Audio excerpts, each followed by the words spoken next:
بسم الله الرحمن الرحيم الحمد لله رب العالمين والصلاة والسلام على أشرف الأنبياء والمرسلين نبينا محمد وعلى آله وصحبه أجمعين أما بعد.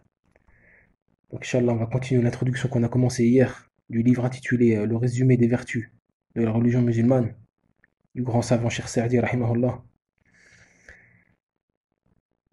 Le Cheikh a commencé son ouvrage par une introduction, comme on a dit, en montrant les bienfaits de la connaissance des vertus de la religion. Donc on va la continuer Inch'Allah et la finir. Il dit le Cheikh: connaître cette science apporte beaucoup de bienfaits, dont nous citerons les suivants. La science des vertus et bienfaits de l'islam. Il dit le premier bienfait: passer son temps à s'occuper de ce sujet, qui est le plus noble et le plus illustre qui soit, constitue l'une des meilleures bonnes œuvres. La découverte de ce sujet, sa recherche, sa méditation et le fait de parcourir les chemins qui mènent à sa connaissance est en soi ce qu'il y a de meilleur comme occupation pour l'homme. Et le temps que tu y passeras sera dans ton plus grand intérêt. Donc, l'auteur ici commence à citer les bénéfices de connaître les vertus de l'islam. Et cela pour donner de la motivation au lecteur et à l'encourager.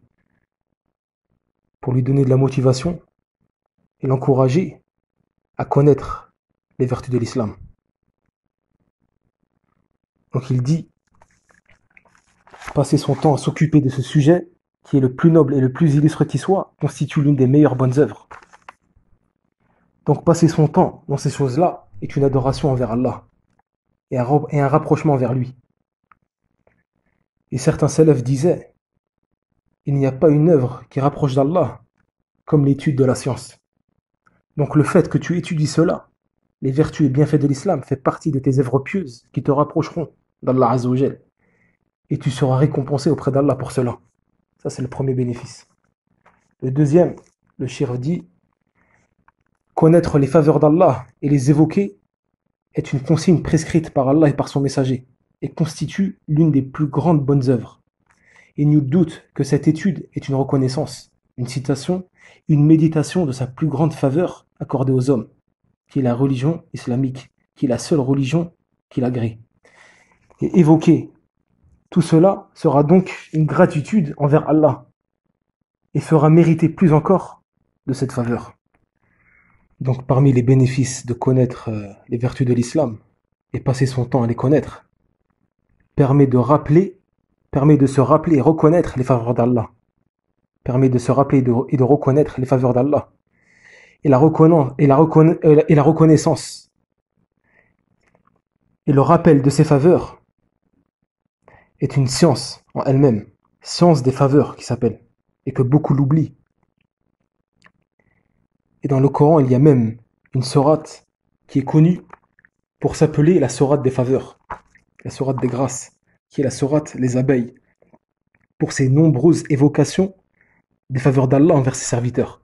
Et Salaf appelait cette sourate des abeilles, l'appelait la sourate des faveurs, ou bien la sourate des grâces, pour cette cause-là qu'on vient de citer. Donc lorsque tu cites les vertus de l'islam, en fait tu cites les faveurs d'Allah Azza wa Jal. Plutôt tu cites la plus grande des faveurs, car l'islam est la plus grande des faveurs et la plus noble. Et Allah nous incite en cela, dans plusieurs versets du Coran. Il dit par exemple: rappelez-vous les bienfaits d'Allah Azza wa Jal. Il dit: rappelez-vous les bienfaits d'Allah, afin que vous réussissiez. Et il dit dans un autre verset: ô vous qui croyez, rappelez-vous le bienfait d'Allah sur vous. Et il dit dans un autre verset: quand Moussa dit à son peuple: rappelez-vous le bienfait d'Allah sur vous. Et beaucoup d'autres versets dans ce sens-là. Et le fait de se rappeler les bienfaits d'Allah Azza wa Jal et ses faveurs est très bénéfique pour les musulmans. Car lorsque tu te rappelles le bienfait d'Allah sur toi, cela va réveiller en toi la louange de ton Seigneur. Et s'il y a louange et éloge, les bienfaits augmenteront. Comme Allah l'a dit dans le Coran. Il dit: si vous êtes reconnaissant, très certainement j'augmenterai mes bienfaits pour vous.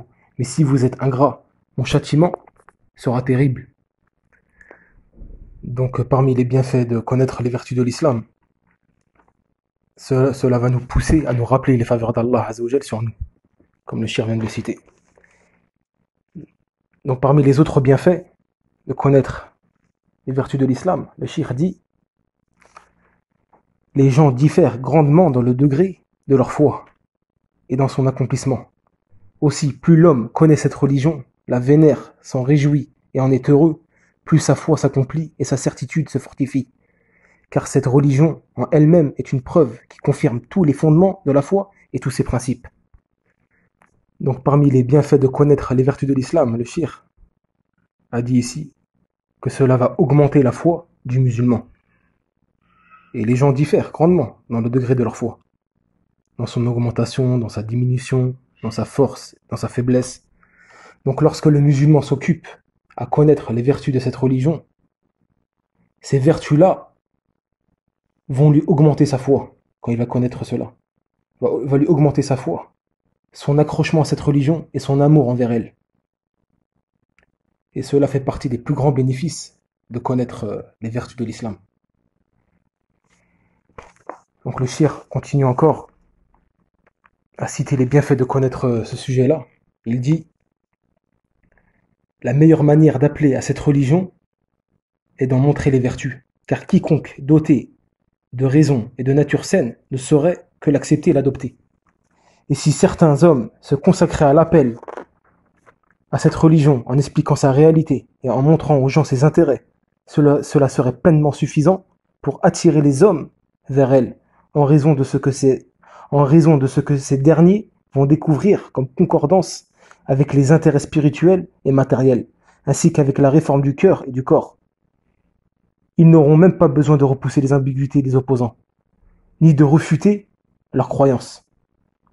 Cette religion repousse d'elle-même toute ambiguïté qui s'oppose à elle, car c'est la vérité la plus juste, exposée clairement et soutenue par les preuves qui mènent à la certitude. Et si quelques-unes de ces vérités étaient clarifiées aux gens, ceci constituerait la plus grande raison de l'accepter et de la privilégier sur les autres religions. Donc le cheikh cite un autre bienfait ici, un autre bienfait de connaître les vertus de l'islam, est que le fait d'exposer les vertus de l'islam, cela est une prédication à l'islam et un appel à l'islam. Lorsque le musulman expose les vertus de cette religion à un non-musulman, il va peut-être réveiller en lui l'envie d'embrasser cette religion. Et c'est pour cela qu'il est fortement conseillé aux prédicateurs de donner de l'importance à ce sujet. Au sujet des vertus, le sujet d'exposer les vertus de l'islam, pour que cela soit une cause, pour que les gens embrassent l'islam. Et c'est pour ça que le cheikh dit dans son ouvrage: si certains hommes se consacraient à l'appel à cette religion en expliquant sa réalité et en montrant aux gens ses intérêts, cela serait pleinement suffisant pour attirer les hommes vers elle. Donc sans besoin de débattre avec la personne sur sa religion, sur la fausseté de sa croyance et de ses erreurs, mais plutôt juste en exposant les bienfaits de l'islam, cela est suffisant pour qu'il embrasse cette religion. Et combien de personnes sont entrées en islam par la cause d'une seule qualité de cette religion et une de ses vertus. Car par cela, il a compris que l'islam appelle aux bonnes mœurs et à toute qualité. Et d'ailleurs, le grand savant Cheikh Ben Baz, rahimahullah, il dit à ce sujet, il dit à tout l'ensemble de la communauté et aux gouverneurs, il dit à tout l'ensemble de la communauté et aux gouverneurs et aux savants et aux commerçants et autres de propager la religion d'Allah et de son messager et de l'expliquer aux gens en plusieurs langues de façon claire et simple à comprendre et d'expliquer les vertus de l'islam, ses sagesses, ses bénéfices et sa réalité pour que les ennemis de l'islam connaissent cela ainsi que les ignorants et ceux qui sont attirés par celle-ci. Fin de citation du cheikh. Donc parmi les bienfaits de connaître ce sujet, c'est que c'est la meilleure manière d'appeler à cette religion. Donc quelle est la meilleure manière d'appeler à cette religion? Et d'exposer et de montrer ses vertus. Et quiconque, comme a dit le cheikh, quiconque doté de raison et de nature saine ne saurait que l'accepter et l'adopter. Donc le shir continue et dit: sache que les vertus de l'islam sont présentes dans tous ces sujets et dans toutes ses indications, dans ses fondements, dans ses filières, dans ce qu'il a enseigné comme science religieuse, dans ses ordres, ses obligations, dans ses interdictions, ainsi que dans les sciences universelles et sociales. Donc le shir ici cite que les vertus de l'islam sont dans tous ces sujets et toutes ces indications. Ce qui veut dire que toute chose qui sont en rapport avec la religion de l'islam est un bienfait et une vertu. Toutes les œuvres, toute œuvre et acte en rapport avec cette religion est bienfait et vertu. Tous ces comportements auxquels l'islam appelle est bienfait et vertu, ainsi que toutes ses obligations et ses interdictions font partie des bienfaits et vertus de cette religion. Donc, c'est une religion qui guide vers toute qualité et bien, et qui interdit tout mal et fléau. Donc l'ensemble de cette religion est bienfait et vertu pour l'humanité. Et si tel est le cas de cette religion, alors comme l'a décrit le shir dans son ouvrage, il n'est pas possible de tout exposer, de tout exposer les vertus de l'islam. Il faudrait écrire des livres pour tout exposer. Car l'islam entier est bienfait et vertu. Comme donc le précise le shir, il dit que le but de ce petit ouvrage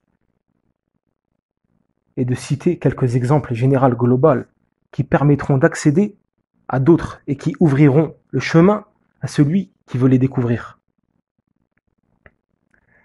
Comme le dit le shir, il dit: le but dans ce recueil n'étant pas de traiter cette question en profondeur, car cela demanderait beaucoup de développement. Nous nous contenterons de citer quelques exemples utiles qui permettront d'accéder à d'autres et ouvriront le chemin à celui qui veut les découvrir. Donc pour cela, le shir cita dans son ouvrage 21 exemples concernant des domaines variés, comme les fondements, qui est la aqida par exemple,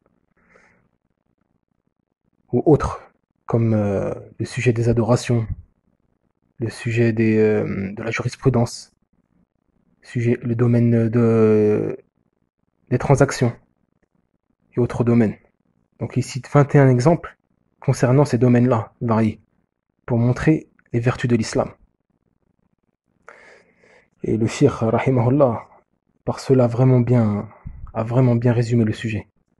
Donc c'est vraiment un ouvrage à donner de l'importance. Inch'Allah, on va s'arrêter ici.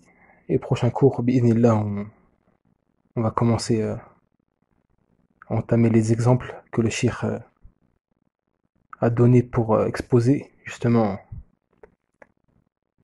les vertus de l'islam à travers ces exemples. هذا والله أعلم وصلى الله على نبينا محمد.